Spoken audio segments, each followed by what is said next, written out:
দেখতে পাই সংসদে দেখতে চাই আজকের সমাবেশ সফল হোক আমরা যাচ্ছি তোমরা চলো সমাবেশ সফল করো আমরা যাচ্ছি তোমরা চলো জিন্দাবাদ।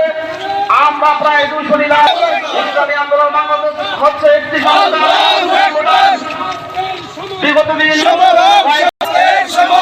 আমাদের মাঝে পানি দিয়ে আমাদের দেশকে দাবিয়ে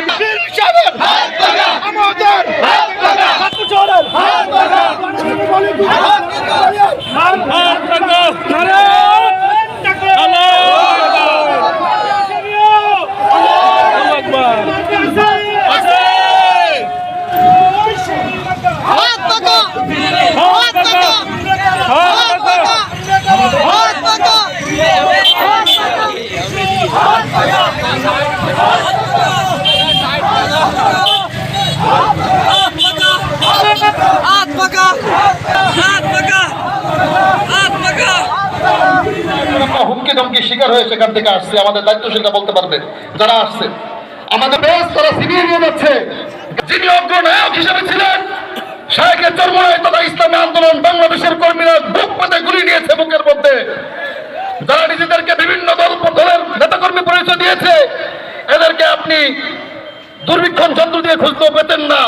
আন্দোলন সংগ্রামে এদেরকে দেখা যায়নি। আজকে তারা নানান ভাবে নিজেদের পরিচয় দিয়ে ব্যানার ফেস্টুনের ছবি ছাটিয়ে তারা নানান ভাবে অপকর্ম লিপ্ত হয়েছে। সংগ্রামী সাথী ও বন্ধুগণ, ইসলামের জয় শুরু হয়েছে। আমাদের শায়েখ রহমতুল্লাহ আলাইহি বলতেন, শুধু ক্ষমতার পালাবদল নয়, কাঙ্ক্ষিত মুক্তির জন্য চাই আদর্শিক পরিবর্তন।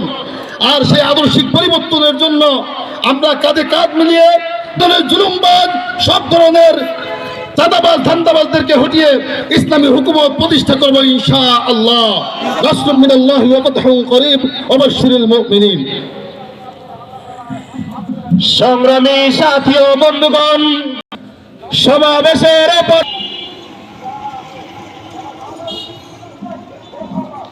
السلام عليكم ورحمة الله وبركاته. على رسوله الكريم أما بعد فأعوذ بالله من الشيطان الرجيم بسم الله الرحمن الرحيم.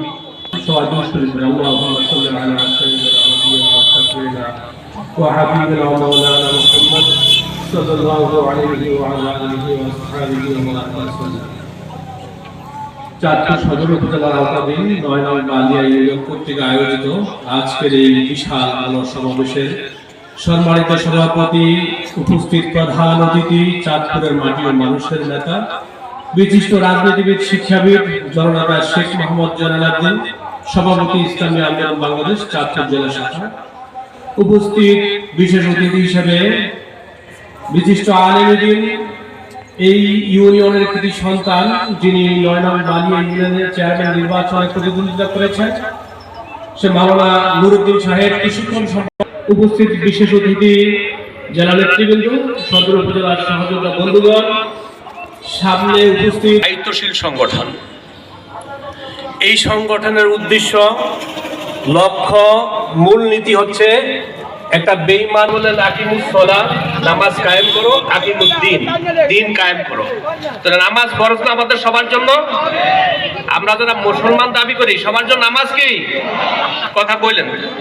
আর দিন কায়েম করা ফরজ, ঠিক কিনা? এটা কার কথা? আমি আল্লাহর দিনকে আঁকড়ে ধরো, পরস্পর বিচ্ছিন্ন হইও না, ঠিক কিনা? এবার আসেন পবিত্র হাদিসের আলোকে ইসলামী আন্দোলন।